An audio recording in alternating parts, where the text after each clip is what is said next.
நமஸ்காரம். உங்கள் அன்பிற்கும் அபிமானத்திற்கும் வித்யாபத்திரன் வி.ஆர். ராஜா கொளத்தூர்ந்து பேசுகிறேன். இது என்னுடைய 389வது வீடியோ. இந்த வீடியோவில் நம்ம ஸ்ரீமத் பாகவத்தினுடைய 5வது நாள் கதையை பார்க்குறோம். இது வரைக்கும் 4 நாள் ஆயிடுத்து. இந்த 5வது நாள் கதையை என்ன பார்க்குறோன்னா, மகாபாரத யுத்தம்லாம் முடிஞ்சிட்டு இப்போ எல்லாம் தருமபுத்திர ஆண்டு வரார். திருதராஷன் இவாள்லாம் இருக்கா. இங்கே காந்தாரி திருடர்லாம் இதில் அரண்மனையில் இருக்கா. அந்த மாதிரி இருக்கிற பட்சத்தில் இப்போ கிருஷ்ணர்கிட்டருந்து துவாரகையிலேருந்து மெசேஜ் எதுவும் வரலன்னு சொல்லிட்டு நான் போய் பார்த்துட்டு வரேன். அந்த காலத்தில் கம்யூனிகேஷன் கிடையாது. என்ன தான் சக்கரவர்த்தியாக இருந்தாலும் சரி, டெலிஃபோன் கிடையாது. ஒன்று தியானத்தில் பார்க்கலாம், பட் அதில் யூ கேனாட் இன்டராக்ட். அந்த டெலிபதியை ஷுட் ஆக்ட். அந்த ஆப்போசிட் பர்சனும் நம்மளை பற்றி திங்க் பண்ணணும். இது நடந்துக்கு நிறைய தடவை எனக்கு. நீங்கள் ஃபோன்லேயே கேட்பா, உங்களுக்கு இந்த மாதிரி நீங்கள் நினச்சிட்டாலான்ட்டு நிறைய தடவை நடந்துக்கு லைஃப்பில். ஏன்னா அந்த டெலிபதி இம்ப்ரூவைஸ் பண்ணுறதுக்கு நம்ம சில அபியாசங்கள்லாம் இருக்குது. அது தனி சப்ஜெக்ட் வச்சுங்க. அதை நம்ம அவா மேலே நல்ல ஈடுபாடோடு இருந்து அவாக்கிட்ட உண்மையாக இருந்தால் தான் பண்ண முடியும் அதை. ஸோ இப்போ தர்மபுத்தருக்கு கொஞ்சம் மன சங்கடமாக இருக்குது. துவாரகையில் போய் பார்த்துடுவான்னு அர்ஜுனன் சொல்கிறார். அர்ஜுனன் துவாரகைக்கு போய் 7 மாதம் ஆச்சு. ஹஸ்தனாபுரம் அங்கே இருக்குது, டெல்லிக்கிட்ட இருக்குது. அந்த காலத்து துவாரகா குஜராத் போயானான். ஆதுவே என்ன தான் தேரில் போனாலும் சரி, குதிரையில் போனாலும் சரி, பல நாட்கள் ஆறுது. அங்கே போய் துவாரகையில் போய் சேரும்போது கிட்டத்தட்ட 15 நாள் 20 நாள் ஆகிருக்கும். ஸோ துவாரகாவில் போய் பார்த்த வரவே இல்லை, அர்ஜுனன் வரவே இல்லை. அதே நேரத்தில் தர்மபுத்திரருக்கு எப்படின்னா, பந்துக்களை பார்ப்பதற்கும் புண்ணியஸ்வலோகராய் கிருஷ்ணருடைய அபிப்பிராயத்தை தெரிந்து கொள்வதற்கும் துவாரகா நகரம் சேர்ந்தது அர்ஜுனன் வரவே இல்லை. என்னடா போன தம்பி வரவே இல்லைன்னு இவருக்கு ரொம்ப கவலையாக இருக்குது. இதில் ஸ்ரீமத் பாகவத்தில் ஒரு சர்க்கத்தில் வருது. நான் முன்னாடி சொல்லியிருக்கேன், இட்ஸ் நாட் இன் ஆர்டர்னு சொல்லியாச்சு. ஸோ அப்போ துர்சகுனங்கள்லாம் தோன்றுறது இங்கே ஹஸ்தினாபுரத்தில். அது புரியவே இல்லை இவருக்கு. மனசு சங்கடமாக இருக்குது. நம்ம கூட சில நாட்களில் காத்தாலும் எழுந்துக்கிறோன்னு வச்சுக்கோங்களேன், 3 மணி 4 மணிக்கெல்லாம் எழுப்பி விட்ருவோம். எழுப்பிவிட்டு மூஞ்சியெல்லாம் பழுத்து வச்சு விட்டு கொண்டு குளிக்கலான்னு கூட அவசியம் இல்லை. சாமியை பற்றி ஸ்மரணை பண்ணி விபூதி அணிஞ்சிட்டு விளக்கை ஏற்றிடலாம். அதெல்லாம் சுவாமி ரூமில் விளக்க குளிக்கணும் அவசியம் இல்லை. காலையில் எழுந்து வாயை கொப்பளிச்சுட்டு பழுத்து வச்சுட்டு விபூதி என்ன அணிஞ்சுக்கணும், குங்குமம் லேடிஸ் குங்குமம் விட்டுண்டு விளக்கை ஏற்றிடணும். ஸோ தீபம் எரிஞ்சாகணும் காத்தால் சாமி ரூமில். நல்லா புரிஞ்சுங்க. குத்து விளக்குன்னு ஏற்றி வச்சுப்பா. ஸோ எழுத்திட்டு நம்ம அதை இது பண்ணிட்டுருக்கலாம் மனசில். ஸோ சங்கடங்கள் வரும்போது அது செய்ய விடாது நம்மளை. யாரோ நெருங்கிய பந்துக்கள் இறந்து போகிறான்னு வச்சுக்கோங்களேன், வில் பி டோட்டலி ரெஸ்ட்லெஸ். என்னென்னவோ பித்தியார கனவெல்லாம் வரும். எழுந்து உட்காந்துட்டுப்போம், என்ன நடந்துருக்கு. அந்த மாதிரி சீனும் எக்ஸ்பீரியன்ஸ் எனக்கு ஆகியிருக்கு.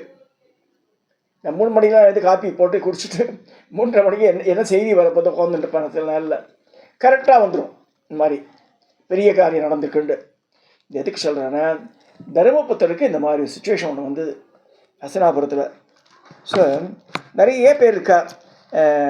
அவள் அந்த பிரிஷிணிகள் ஒரு இது இருக்குது. யாதவாஸில் 3-4 குரூப் இருக்குது. அவளை எல்லாருமே விசாரிச்சுட்டு வாழ்ந்து அமைச்சிருக்கார் அர்ஜுனன். போனவன் திரும்பி வரவே இல்லை. அந்த மாதிரி இருக்குது. ஸோ பிராமணர்கள் வேதத்தில் சிரத்தை இல்லாதவர்கள் ஆனார்கள். சூத்திரர்கள் வேதத்தை படித்த அந்த காலத்தில் 5000 வருஷத்துக்கு முன்னாடி நடந்தது இது. அப்பயே நான் badminton started registration of Vedas. வேதத்தை கற்றுக்க ஆரம்பிச்சிட்டா. கலியுகம் பிறந்தாச்சு. ஸோ இப்போ கூட பார்க்குறோம் நம்ம. இவனோட தர்மத்தை இவன் விட்டான், வேறு யார்த்தோ எடுத்து பண்ணுறான். சந்தோஷமாக இருக்குது சில நேரத்தில். அவள் கற்றுக்கிறாளே ஆச்சரியமாக இருக்குது எனக்கு. அதே நேரத்தில் இவன் கோட்டை விட்டு நிற்கிறான் அவன் எல்லாத்தையுமே. ஏன்னா சந்தியாவதனம் பண்ணுறதில்ல, காயத்ரி மந்திரம் சொல்கிறதில்ல. அப்போ பிரம்மத்தை அதிர்ச்சி குறைஞ்சி போயிடும். பார்ப்பனன் பார்க்கணும், முக்காலத்தையும் பார்த்து சொல்லணும் மற்றவாளுக்கு. ஆனால் இவன் செய்கிறான், ரோடு ஓரத்தில் மஞ்சள் படவை கட்டி உட்காந்து இருந்தால் குறிக்க கட்டியும் போகிறான் அவகிட்ட. அது மாதிரி ஆகிடுது இப்போ காலங்கள். பார்க்குறேன் நம்ம நிறைய டிவியில் போடுறது, யூடியூப்பில் போடுறது. ரோடு உட்காந்துருக்கா லேடிஸு. அவள்கிட்ட போய் இவா கேட்குறா, பிராமணா போய் கேட்குறா. அசைங்கம் அசைங்கிறது தப்பாக சொல்ல. ஆனால் நிலைமைகள் இப்படி மாறுது, கலியுக தர்மம் இப்படி மாறுறதுன்னு இருக்கு. இது பவிஷ்ய புராணத்தில் கிளியராக வியாசர் எழுதுகிறார். ரொம்ப அழகாக கொடுத்துருக்காரு அதில். ஸோ இந்த காலகதி ரொம்ப கோரமாச்சு. இப்படி காலம் மாறி போனால் மனிதருக்கு ஏற்படும் லோபம், முதலிய மறந்து துர்குணங்களையும் அதர்மத்தை அனுஷ்டிக்காக சரீர துர்குணத்தையும் இவன் என்ன செய்கிறான்? ஆம்லெட் சாப்பிட்றான், ஹோட்டலில் போய் உட்காந்துக்கிறான். எல்லாம் வைதிக பிராமணர் தலையில் முண்டாசி கட்டு சரவண பவனில் சாப்பிட்டுருக்காரு. அப்புறம் தேவசத்துக்கு போகிறாரு தெரில. ஸோ இந்த மாதிரிலாம் ஆகிடுது. ஸோ அவளுக்கும் கெடுதல், பண்ணுறவாளுக்கும் பிரயோஜனம் வருது. அது தேவசமே பண்ணுறது இல்லைன்றான் அவன். அதுவும் தப்பு. ஸோ நம்ம தேர்ந்தெடுத்த ஆச்சாரியார் எடுத்துட்ட ஆத்துவாத்தியார் ஒருத்தர் இருந்தாலே அவர் பவித்திரமாக இருக்கணும், எதிர்பார்க்கணும். இவனும் இருக்கணும். அது மாதிரி இவன் ரொம்ப நேரம் நிச்சயம் ஒரு வாரத்துக்கு முன்னாடியே கண்டது ஹோட்டலில் வாங்கி சாப்பிடாம இது மாதிரி தான் இருக்கணும். அதாவது ஆற்றுல சிராத்தம் வரதா இருந்தால் 1 வீக் முன்னாடியே இந்த மாதிரி கண்டிஷன்ஸ்லாம் இருக்குது. அது மாதிரி அடாப்ட் பண்ணணும்னு இருக்குது. அந்த காலத்தில் 2 நாளைக்கு முன்னாடியே வந்துடுவான் சாத்திரிகள்லாம். பிராமணாலாம் ஆற்றுல வார்த்தையை தங்கிடுவார் 2 நாளாக. அந்த மாதிரி இப்போ அதெல்லாம் கிடையாது. காலக்கிரமத்தினுடைய இது மாறி எடுத்து ஃப்ளாட்டாக இருக்குது. பக்கத்தில் கிறிஸ்டியன் இருக்கான், அந்த முஸ்லீம் இருக்கான், ஒன்றும் செய்ய முடியாது அதெல்லாம். சரி, மாமியை கொச்சிப்போ இப்போயே கூப்பிட்டு எனக்கு வேறு வேலை இல்லையா எனக்குண்டு. ஸோ அதுக்கு ஒரு ஆளை வேறு போட்டுருவாப்போ. சரி, நம்ம இந்த கலியுக தர்மம் இப்படி தான் இருக்குது, போக போக இன்னும் மோசமாக இருக்கும்னு சொல்லியிருக்கு. So we should be very very careful. இந்த மாதிரி தர்மத்தை அனுஷ்டிக்க தர்மபுத்தருக்கே இந்த பிரச்சனை. ஸோ இது மாதிரி இருக்கும்போது அர்ஜுனன் சேர்றான். 7 மாதம் கழிச்சு வரும்போது கேட்குறார். அவர் என்ன கேட்குறா பாருங்கள். இந்த பகவானை விட்டு பெறுவதை காட்டில் நமக்கு வேறு கெடுதி நேரப்போவதில்லை. ஓ புருஷ சேஷ்டா, ஆகாயத்தில் உண்டானவைகளும் பூமியில் உண்டாகின்றனும் சரீரத்திற்கு அனுப்பப்படுகின்றன அவசரம் கொண்டு கேட்பார். புத்திக்கு மோகம் மிக கடுமையான பயமும் வரப்போகிறது என்பதை இவை காட்டுகின்றன. இடக்கண்ணும் இடத்தொடையும் அடிக்கடி துடிக்கின்றது. இதெல்லாம் கெட்ட சகுனங்கள். இடது கண்ணும் இடது தொடையும் ஆண்களுக்கு துடிக்கக்கூடாது. இது பெண்ணுக்கு துடிக்கலாம். அது என் இடது கண்ணும் துடித்தே பாட்டே இருக்குது. சரி, ஆணுக்கு இடது கண்ணு இடது தொட சிறு சிறு தொடையில் நரம்பு ஓடுற மாதிரி இருக்கும். இதெல்லாம் துர்சகுனங்கள் சொல்லியிருக்கு. ஸோ இந்த பெட்டை நெறியானது குறைக்கொள்ளியை வாயில் கவிக்கொண்டு உதயமாகும் சூரிய மண்டலத்தை போல் ஓலை அடிக்கிறது. நாயானது என்னை பார்த்து பயமில்லாமல் அடிக்கிறது. என்னை பசு முதலிய மாணவர்கள் இடமாகவும் கழுதையும் உலக பலமாகவும் சுற்றுகின்றன. அது மாதிரிலாம் சொல்கிறார். ஸோ என்ன ஆச்சுன்னு குளங்கள் ஏரிகள் எல்லாமே கலங்கி போயிருக்கு. ஆஜ்யம் நெய் ஹோமம் செஞ்சால் அக்னி பிரகாசிக்கலை, எல்லாம் அணிஞ்சு போகிற மாதிரி ஆகிடுது, புகை வருது அதுலேருந்து. இந்த மாதிரியெல்லாம் துஷ்டகலம் வரும்போது இப்படி தர்மராஜன் பீமசேனனை பேசிக் கொண்டிருக்கும் போதே அர்ஜுனன் துவாரகா நகரத்தில் திரும்பி தர்மபுத்திரை நமஸ்கரிக்கிறான். ஸோ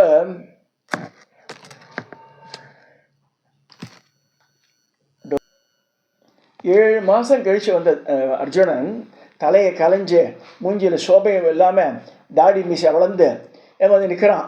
வந்தபோது தர்மபுத்திரை நமஸ்காரம். ஏன்னா இந்த பையனுக்கு இப்படி இருக்கான், அவன் அர்ஜுனன்னா அப்படி இருப்பான், வீர திறமா ஜெபம்னு இருப்பான் பார்க்குறதுக்கு, இவருக்கு என்னடா ஆச்சு யோசனை பண்ணுறார் தர்மபுத்திரர். அப்போ கேட்குறாரு, அர்ஜுனா, துவாரகா நகரத்தின் பந்துக்களாகிய யாதவர்கள், போஜர்கள், தாசகர்கள், சாத்பர்கள், கிருஷ்ணிகள், துயரும் பூஜ்யமாக மாதா மகா அம்மானாகி வசுதேவர், தம்பிகள், உக்கசேரர், சகோதரிகள், வசுதேவர்கள் பத்தினிகள், தேவகி வள சௌக்கியமாக இருக்காளாக கேட்குறாரு. அவன் நடனம் அது அர்ஜுனன். சரி, இது மாதிரி என்னை பாருங்கள், பேர்பட்டவனுக்கு எந்த கதியாக இருக்குது பாருங்கள். அது இது பாகவதம் பார்த்து தான் தெரிஞ்சுக்கலாம். மகாபாரதம் பாகவதம் ஒருத்தன் க்ளீனாக பார்த்துட்டால வாழ்க்கை என்னன்னு நம்ம புரிஞ்சுக்கணும். ஸோ கேட்குறாரு, சாத்வர்களுக்கு அதிபதியான பலராமன் சகல சிருஷ்டிகளுக்கும் மகாதரன் யுத்தத்தில் கம்பீர வேகமுள்ள பிருத்தியனர், சுசேஷனர், சாரதேஷனர், ஜாம்போதிய புத்திரர், சாம்பர் மற்ற ரிஷிகுமார்கள் வாழ அப்படி இருக்காங்க கேட்குறாரு. பதிலே சொல்லாமல், என்னடா ஆச்சு உனக்கு, என்ன ஆச்சு உனக்கு, இன்னும் யாரையாவது லவ் பண்ணினியா, அந்த லவ் ஃபெயில்யூர் ஆகிட்டா, இன்னும் கேட்குறாரு அவர். ஏன்னா அர்ஜுனுக்கு நிறைய காதலிகள் உண்டு அந்த காலத்தில். ஸோ அந்த மாதிரிலாம் அப்போ இது கூட கேட்குறார், உனக்கு தேஜஸ் குறைந்திருப்பதாக தோன்றுகிறது, சரீரத்தில் வியாதி இல்லாமல் இருக்காயா, வெகு நாளாக துவாரகா நகரத்தை வசித்த பந்துக்கள் உன்னை கௌரவப்படுத்தும் இல்லையா, அவன் ஏதாவது சொல்லிட்டாளா, விருந்து மருந்து 3 நாள் தான் சொல்லுவார், 7 மாதம் கழிச்சு வந்திருக்கிய, அவள் அதான் தடுத்து அமிச்சிட்டாளா உன்னை, என்னென்னோ கேட்குறாரு அவர். ஸோ அதில் யாசகர்களுக்கு சிலவற்றை கொடுப்பதாக பிரதிஜை செய்து பின்பு ஆசையால் அவற்றை அவர்களுக்கு கொடுக்க தவறி போயினாய, எல்லோரையும் நீ காப்பாற்றும் சுபாவம் உள்ளவனாற்றே. அப்படிப்பட்டவன் பிராமணன், குழந்தை, பசு, வயது சென்றவர், வியாதி உள்ளவர், ஸ்திரீ இவளை காப்பாற்ற விடாமல் விட்டுட்டிய. ஆசைப்படக்கூடாத ஸ்ரீயிடம் ஆசைப்பட்டிருக்கிறாயா? விரும்பக்கூடிய ஸ்ரீ அழுக்கு வஸ்திரம் முதல்வரிடம் அவரிடம் அனுராகம் வைக்காமல் இருக்க. அதான் அர்ஜுனை யார் லவ் பண்ணானோ நீ பண்ணியிருக்கியான்னு கேட்குறாரு அசம்ஷனில். அழுக்கு வஸ்திரம் கட்டிருந்தால் நம்ம ஓட்ட போகிறதுக்கு தோணாது, படிச்சுட்டு இருக்கணும். அந்த மாதிரிலாம் உனக்கு இல்லையா என்னென்னவோ கேட்குறாரு. அவன் இன்னும் அழறான் அர்ஜுனன். என்ன சரி சொல்லி தோற, எனக்கு ஒன்று எவ்வளோ நேரம் கேட்டுருக்கான் வந்தான்றார். அப்போ சொல்கிறேன், நம்மளுக்கெல்லாம் எல்லாரையும் போஷிச்ச கிருஷ்ண பகவான் மேலே போயிட்டார் வைகுண்டத்துக்குன்னு. அவளா எல்லாரும் ஊந்துடுறார். யார்? தர்மபுத்திரர். இந்த கிருஷ்ணனை நம்பி தான் அந்த ஹோல் ஃபேமிலியே இருந்தது. பாண்டவ சைன்யமே கிருஷ்ணரை பேஸ் பண்ணி தான் இருந்திருக்கு. ஸோ அவரே போயிட்டு நம்ம என்ன இருக்கு, பலராமர் போயாச்சு. கிருஷ்ணர் போகிறதுக்கு முன்னாடியே பலராமர் போயிட்டார. ஸோ இந்த மாதிரிலாம் நடந்துன்னு சொல்கிறான். அர்ஜுனை கொஞ்சம் விட்டாக சொல்கிறான். அப்போ அவளுக்கெல்லாம் நான் இந்த ஈமச்சடங்குகளை நான் தான் பண்ணேன் அப்படின்றான். அவன் பத்திரிகைகள்லாம் மீட்டு வரும்போது அதாவது கிருஷ்ணர் எடுக்கும்போது அஷ்டபத்தினிகள் சொல்லிருக்கு. அஷ்டபத்தினிகள் யார் அதை பார்த்துக்கணும் நம்ம. ஒன்று ருக்மணி, 1, 2 சத்யபாமா, 3 ஜாம்பவதி, 4 காளிந்தி, 4, 5 லக்ஷ்மணான்னு ஒருத்தி இருக்கா, 5, 6 மித்ரந்தான்னு ஒருத்தி இருந்தா, 6, 7 பத்ரான்னு இருக்க ஒருத்தி இருந்தா. அடுத்து நக்னஜித்து வந்தா. இந்த நக்னஜித்து பேர் தான் தமிழில் நெப்பினைன்னு ஆண்டாள் சொல்கிறான். நக்னஜித்தோட பொண்ணு நக்னஜித்துன பேர் அவளுக்கு. ஸோ அந்த நக்னஜித்து அவள் தான் நப்பினை. ஆண்டாள் சொல்லக்கூடிய நப்பினை வருது இல்லையா, நப்பினை மணவாளான்னு சொன்னது இவ தான். ஸோ நான் கூட அந்த காலத்து யாருன்னு நினச்சிப்பேன். நப்பினை கதையே தெரியலையே நமக்குண்டு. பாகவதம் படித்தாதான் தெரியும். அது பாகவதத்தில் அந்த குறிப்பு இருக்குது. 8 பேர். இதை தவிர நரகாசுரனை வதம் பண்ணிட்டு வரும்போது இந்த சத்யபாமா தான் பூமி தேவியாக பிறக்கிறா. பூமி தேவி தான் சத்யபாமா பிறக்கிறது. ஸோ அவளோட துணையால் போய் அம்மாவே பிள்ளையை கொண்டுடுறான். இந்த பூமி தேவியினுடைய பிள்ளை தான் நரகாசுரன். ஸோ அவனுடைய இதில் ஜெயிலில் பார்த்தா 16,000 லேடி இதை சிறப்பிடிச்சிட்ருக்கான் அவன். எந்தெந்த அரசன் குமரிகள்லாம் இருக்கா எல்லாரையும் மீட்னு எல்லாருக்கும் ஒரு அந்தஸ்தை கொடுக்குறார் கிருஷ்ணர். எல்லாருமே என்னோடய பத்தினிகளாக கொண்டு துவாரகையில் எல்லாருக்கும் தனி ஹவுஸு, அவளுக்கு பென்ஷன் ஸ்கீம் மட்டும் ஒன்று கொடுத்துட்டார். எல்லாரும் மாதம் அவளுக்கு இது வரும். எல்லாருக்கும் 10 குழந்தை கொடுத்துருக்கார். இதெல்லாம் பாசிபிளான்னு தெரியாது நமக்கு. ஆனால் சொல்கிறது ஸ்ரீமத் பாகவதம் சொல்கிறது, பாரதமும் சொல்கிறது.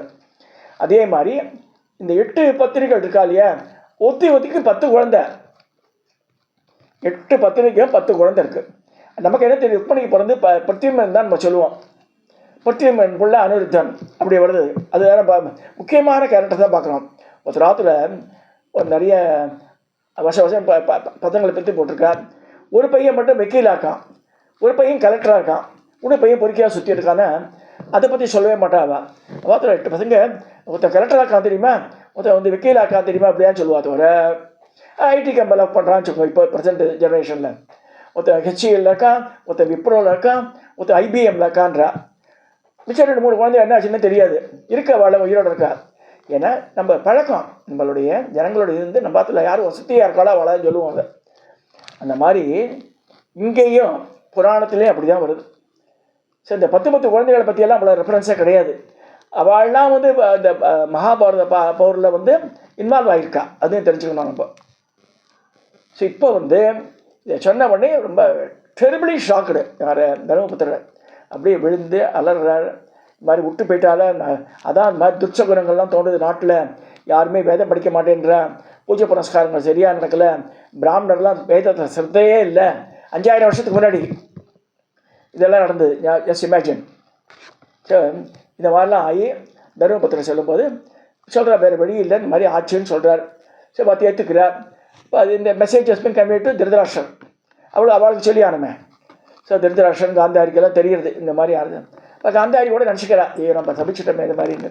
அவள் சாபம் இருக்கேன், கிருஷ்ணா நீ தான் சுத்திரதாரி, என் 100 குழந்தையும் செத்து போச்சு, ஒன்றால் தான் செத்து போச்சு, ஓம் வம்சம் அப்படியே அழியணும்ட்டாவும். அது எப்படி அழியிறது? சாம்பன், ஜாம்பவதியோட பிள்ளை சாம்பன். இந்த சாம்பன் என்ன பண்ணுறான், அவன் இரும்பு உலக்கை வயிற்றில் கட்டி இவளுக்கு என்ன குழந்தை பிறக்குன்னு கேட்கும்போது அந்த பிரபாச சேத்திரத்தில் அவள் ரிஷிகள்லாம் சொல்கிறான், இவனுக்கு தெரியும் எங்களுக்கு இது ஆம்பளைண்டு, இவனுக்கு இரும்பு உலக்க பிறக்குன்ற அந்த உலக்கையை வந்து உக்கரேசர் மகாராஜ் சொல்லும்போது அது பீஸ் பீஸாக கட் பண்ணி பொடி பண்ணி கடலில் கலந்துடுறா துவாரகா கடலில். அந்த ஒரு பீஸ் மட்டும் ஒரு மீன் முழுங்கி அது வேடுவங்கிட்ட ஜரான்ற வேடன்கிட்ட போய் மாட்டிக்கிறது. அவன் அம்பில் குத்திக்கிறான் முன்னாடி. அதை இதெல்லாம் கோரப்புல்லா வளர்ந்து இப்போ எல்லாம் இந்த துவாரகா நகரம் அழிய போகுதுன்னு தெரிஞ்சவனே கிருஷ்ணர் எல்லாரும் இங்கே வர சொல்கிறார். இங்கே பிரபாச பட்டணத்துக்கு வர சொல்லிடுறார். ஸோ இன்றைய குஜராத் எல்லாம் அங்கே வந்துடுறா. துவாரகா கடையில் முழுக்க போகிறது. அர்ஜுனை வரப்போகிறான். அர்ஜுனை வரல அது வரைக்கும். ஸோ இப்போ வந்து என்ன ஆகுது, கிருஷ்ண பரமாத்மா தெரிஞ்சுட்டார். இவாள்லாம் வந்து யாதவாள்லாம் அந்த கோரப்பல்ல பிடுங்கி அடிச்சுக்கிறா. எல்லாமே இரும்பு உலக்கையே மாறிடுறது. பொத்த வந்து செத்து போயிடுறா. அதில் அடிச்சுட்டு காந்தாரி சாபத்தினால. இதில் ஆன பிறகு கிருஷ்ண பரமாத்மாவும் உயிரிழப்படுறான்னு நம்ம பார்த்தோம் ஆல்ரெடி. இப்போ வந்து பலராமர் அவர் ஒளிப்பாம்பு ஆட்டம் வெள்ளைப்பாம்பாட்டம் அப்படியே மாறி கடலில் போய் கலந்துன்றார். ஆதிசேஷன் மாதிரி போயிடுறார் அவர். இதெல்லாம் சொல்கிறான் அர்ஜுனன். அப்புறமா வந்து பாடியை கொண்டு எரித்து அவள் பத்தினிகள்லாம் யார் யார் வந்து முடக்கட்டை ஏறால ஏறினா மிச்சவாள் இந்த நரகாசனை பிடிச்சி வச்சுருந்தானே அவளெல்லாம் கவர்ந்து வரும்போது காண்டிபத்தை தூக்க முடியல அவனால். திருடர்கள் கொல்லக்கூட்டதாலையெல்லாம் வரான். வந்து அர்ஜுனனை அடிக்கிற அவெல்லாம். ஸோ அர்ஜுனனுக்கு தனி பவர் கிடையாது, கிருஷ்ணனால் பவர் இருந்தது. ஸோ இந்த மாதிரிலாம் நடந்தது நடறான். சரி, இப்போ தர்மபுத்தர் தேத்துறார் அர்ஜுனர். இந்த மாதிரி நடக்கிறது நினைக்கணும். இந்த மாதிரி நடந்து இப்போ தர்மபுத்திரை வந்து ஆசுவாசப்படுத்திக்கிறார்.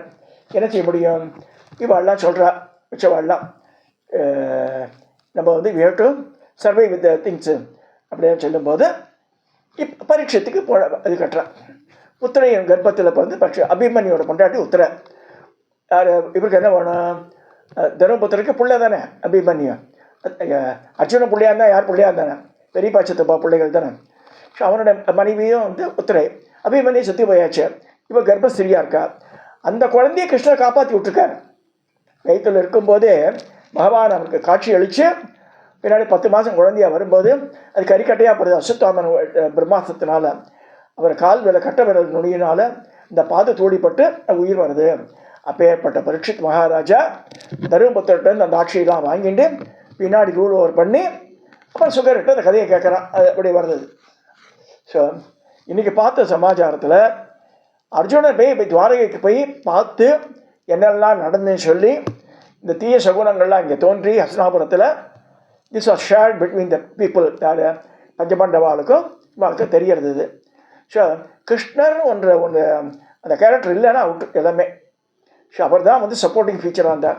ஸோ கிருஷ்ணர் யார், அர்ஜுனன் யார், அப்போ 2 பேர் நரநாராயணர் சொல்லியிருக்கு.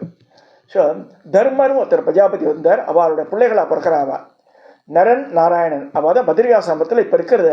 இந்த சிலைகள்லாம் இருக்காங்க. யார் அது, மகாவிஷ்ணுவோட ஸ்வரூபந்தான். ஆனால் நரன் நாராயணர் மிந்துன ஜென்மத்தில் அவள் தான் அர்ஜுனன் கிருஷ்ணனாக பிறக்கிறான்னு சொல்ல வருது. கிருஷ்ணர் அர்ஜுனர். ஸோ நரன் வந்து அர்ஜுனன், நாராயணன் வந்து கிருஷ்ணன். ஸோ இதுவும் தெரிஞ்சுக்கணும் நம்ம சொல்லி இந்த பதிவை 389வது பதிவை நான் நிறைவு செய்கிறேன்.